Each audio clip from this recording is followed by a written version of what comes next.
Mr. President, I have the honor to introduce the pre-recorded statement by His Excellency, Mr. Syed Ibrahim Raisi, the President of the Islamic Republic of Iran. Thanks a lot. In the name of God, the compassionate, the merciful, praise is due to Allah, the Lord of the worlds, and His peace and blessings be upon Muhammad and his pure household and his select companions. Mr. Chairman, at the outset, allow me to extend my congratulations to Your Excellency for your election as the chair of the 76th session of the UN General Assembly. Ladies and gentlemen, Iran is the land of culture and civilization, the land of knowledge and spirituality, the land of perseverance and independence. The Iranian people are monotheist and patriotic. They have their unique identity and love to explore the world.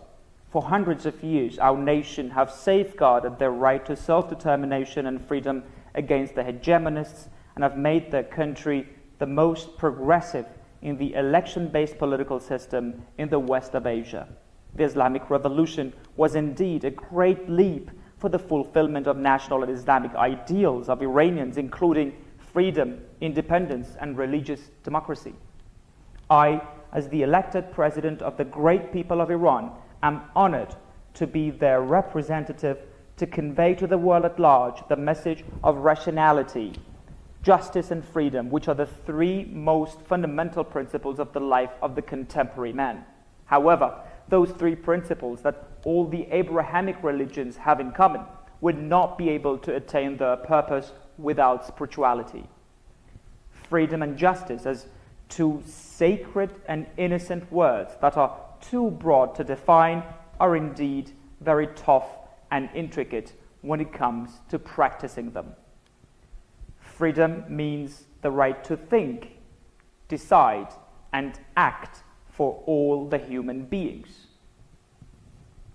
Peace and lasting security are tied to the administration of justice. And basically, the divine prophets emerged so that people would demand justice and exercise their rights. Justice and freedom may be achieved only when the rights of all nations are fulfilled.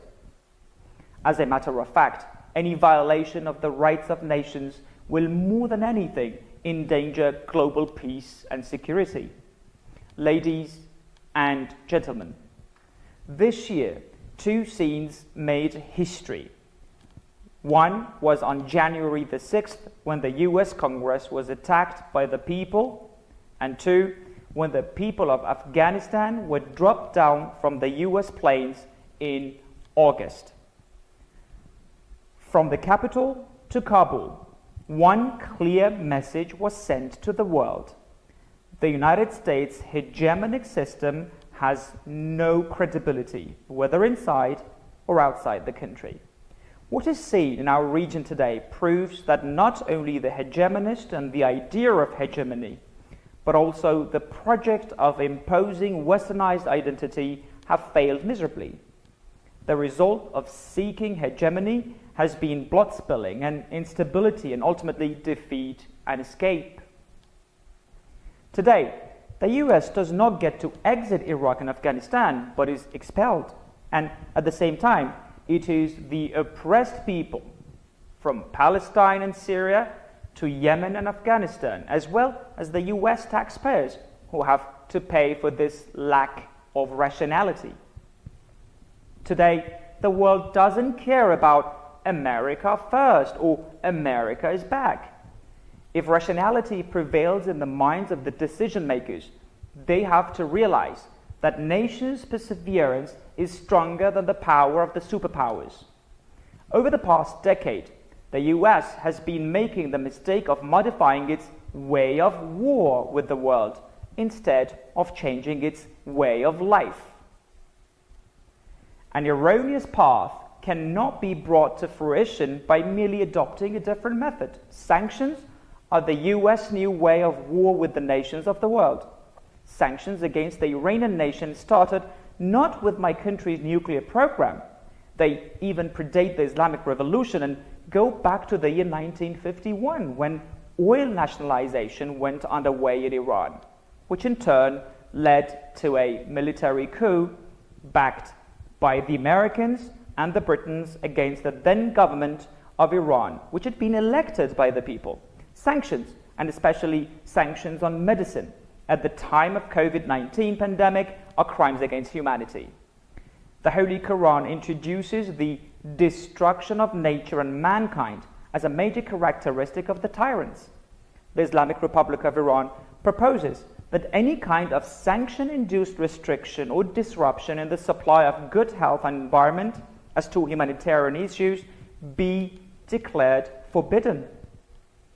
Moreover, I, on behalf of the Iranian nation and millions of refugees hosted by my country, would like to condemn the continued illegal US sanctions, especially in the area of humanitarian items, and demand that this organized crime against humanity be recorded as a symbol and reality of the so-called American human rights.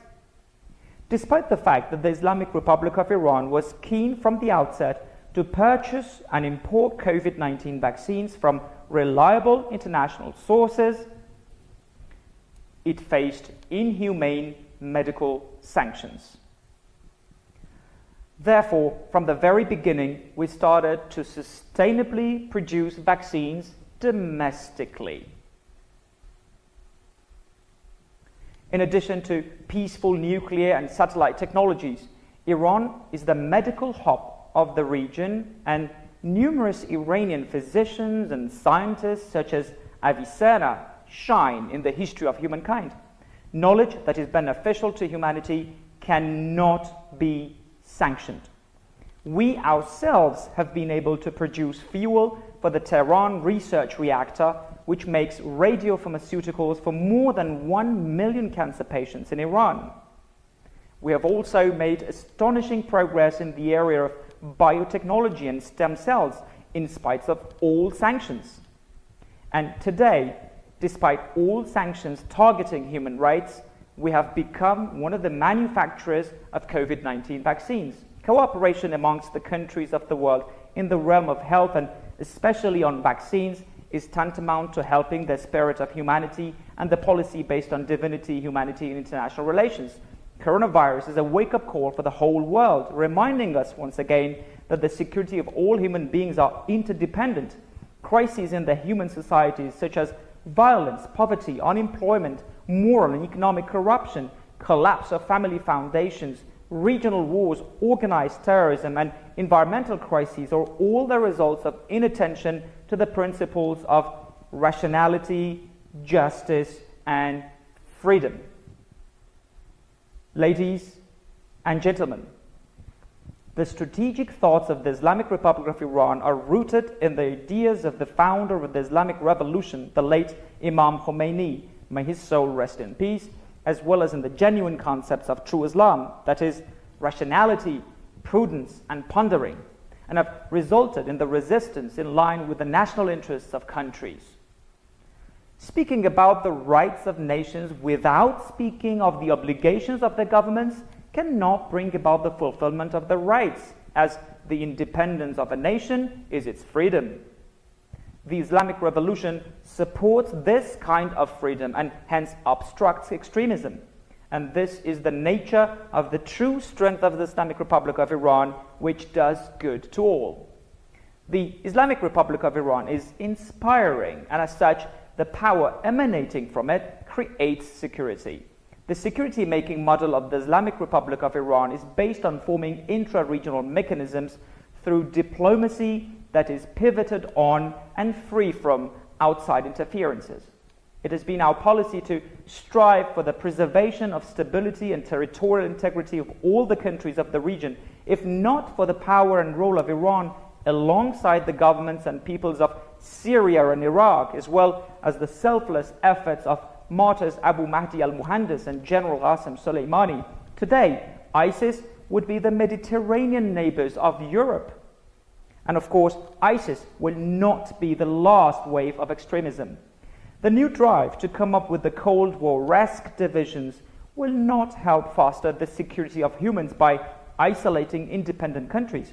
An arbitrary attitude is not the way to solve terrorism, because terrorism has its roots in various crises such as identity and economy. The fact that modern lives have become devoid of meaning and spirituality, as well as the spread of poverty, discrimination, and oppression, have helped the rise of terrorism. The increasing growth of indigenous terrorism in the West bears witness to this bitter truth. Even more bitter is the use of terrorism as an instrument for foreign policy, because you cannot fight terrorism with double standards. You cannot make a terrorist group such as ISIS in a certain place and claim to fight it somewhere else. After first seeking the grace of the Almighty God, the solution to skirmishes and conflicts in our region lies in the following: making the will of nations rule over their own destiny by referring to the results of public vote. But in order for this to materialize, two basic preconditions need be met. One, halting the aggressions of the outsiders and occupation. And two, the sincere cooperation of governments to counter terrorism. The military presence of the United States in Syria and Iraq is the biggest hindrance to the establishment of democracy and will of nations. Freedom does not fit in the backpacks of soldiers coming from outside the region. If an inclusive government having an effective participation of all ethnicities shouldn't emerge to run Afghanistan, security will not be restored to the country. And like occupation, paternalism is also doomed to failure.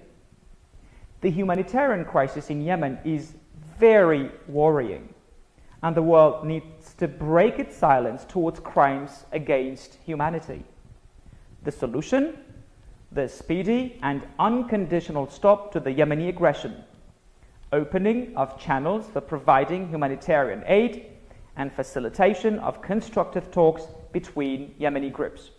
The occupier Zionist regime is the organizer of the biggest state terrorism, whose agenda is to slaughter women and children in Gaza and the West Bank. Today, an all-out blockade has turned Gaza to the biggest prison in the world. The so-called deal of the century failed, just like any other deal forced on Palestinians. There is only one solution: holding a referendum with the participation of all Palestinians, of all religions and ethnicities, including Muslims, Christians, and Jews. This solution was set forth by the supreme leader of the Islamic Republic of Iran many years ago, which is now registered as one of the official documents of the United Nations. Mr. Chairman, today the whole world, including the Americans themselves, have admitted that the project of countering the Iranian people, which manifested itself in the form of violating the JCPOA and was followed by the maximum pressure and arbitrary withdrawal from an internationally recognized agreement, has totally failed. However, the policy of maximum tyranny is still on. We want nothing more than what is rightfully ours. We demand the implementation of international rules. All parties must stay true to the nuclear deal and the UN resolution in practice. 15 reports released by the IAEA have attested to the adherence of Iran to its commitments. However, the United States has not yet discharged its obligation, which is lifting sanctions.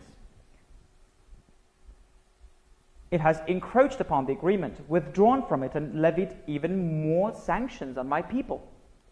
The United States mistakenly believed it would render us desperate and devastated, but our perseverance has yielded results and will always do. For the smart and dynamic resistance of the Islamic Republic of Iran comes from our strategic rationality, and we don't trust the promises made by the US government. It is the strategic policy of the Islamic Republic of Iran to consider the production and stockpiling of atomic weapons as forbidden, and that based on the religious decree by His Eminence, the Supreme Leader. Nukes have no place in our defense doctrine and deterrence policy. The Islamic Republic considers useful the talks whose ultimate outcome is the lifting of all oppressive sanctions. While decisively defending all its rights and the interests of its people, Iran is keen to have large-scale political and economic cooperation and convergence with the rest of the world. I seek effective interaction with all the countries of the world, especially with our neighbors, and shake their hands warmly. A new era has begun. The Islamic Republic of Iran is ready to play its part for a better world. A world brimful of rationality, justice, freedom, morality, and spirituality. Thank you all for your attention. Peace and mercy of Allah be upon you.